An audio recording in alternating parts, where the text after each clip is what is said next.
जय हिंद जय भारत. आता आपण बघितलं असणार की नीट पेपर लीक झालेला आहे आणि तिथं खूप हिंसा पण झालेली आहे. पण जर आपण नोटीस केलं असेल तर पोलिसांनी किंवा तिथले जे काही ऑफिसर्स असतात त्यांनी स्टुडंटच्या डोक्यावर ते डायरेक्ट मारलेलं आहे, जबकि परमिशन खाली राहते, नीच्या खाली परमिशन राहते मारायची. आता मुद्दा एज्युकेशनचा जर राहिला तर नीट तर आहेच, पण बऱ्याचशा एक्झाम पण मागे लीक झालेल्या होत्या.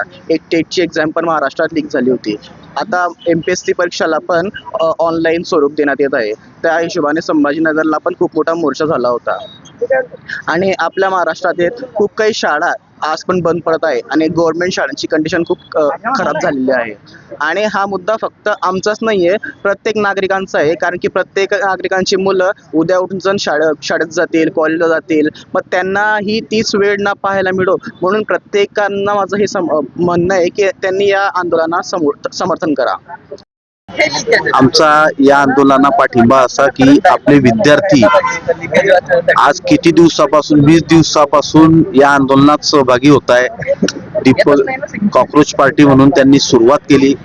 खूप त्यांनी चांगले मुद्दे मांडले की शिक्षण व्यवस्था जी ढासाळ पद्धती झाली आहे, खूप नीट पेपर फुटीपासून तर प्रत्येक विभागामध्ये असेच भोंगळ कारभार चालू आहे. काही कोणाचं नियंत्रण नाही. हे फक्त पैसे कमवण्याचं सरकार आहे. यांचे फक्त त्यांच्याकडे, विद्यार्थ्यांकडे, युवकांकडे, बेरोजगारीकडे कोणतंही लक्ष नाही.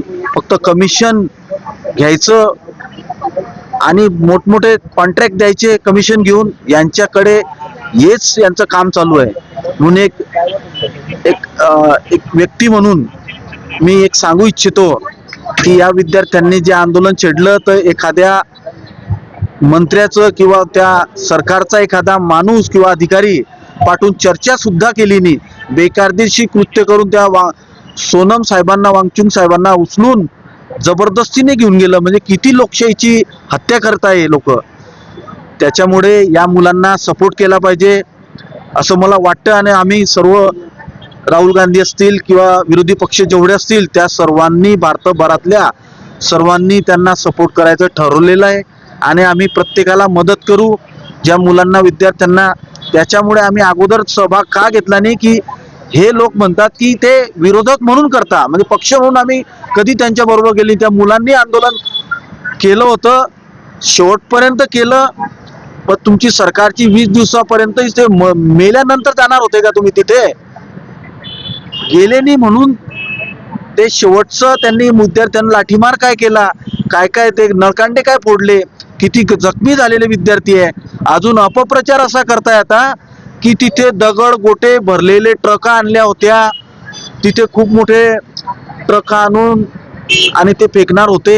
असं हे चुकीचं करताय ते मुलं. आम्ही बघतोय मुलं, विद्यार्थी 16 वर्षापासून 15-18 वर्षापासून 22 वर्षापर्यंत नीटवाले जे विद्यार्थी असतील, ज्यांना ज्यांना प्रॉब्लेम आहे ते सर्व तिथे जमा झाले. बरेच आम्ही आता स्टेटमेंट ऐकतोय की प्रत्येक मीडिया बाईट घेतोय, त्याच्यातून समजतोय कोणाच्या भावना कशा आहे. एक डॉक्टर, वकील, डॉक्टर, शिक्षित, बेरोजगार सर्व विद्यार्थी बोलतायत की आमची परिस्थिती काय आहे. एकच मुद्दा की याचा राजीनामा झाला पाहिजे आणि याचं नियंत्रण काहीतरी सरकारने केलं पाहिजे. ओके. माझं नाव रमेश पाटील.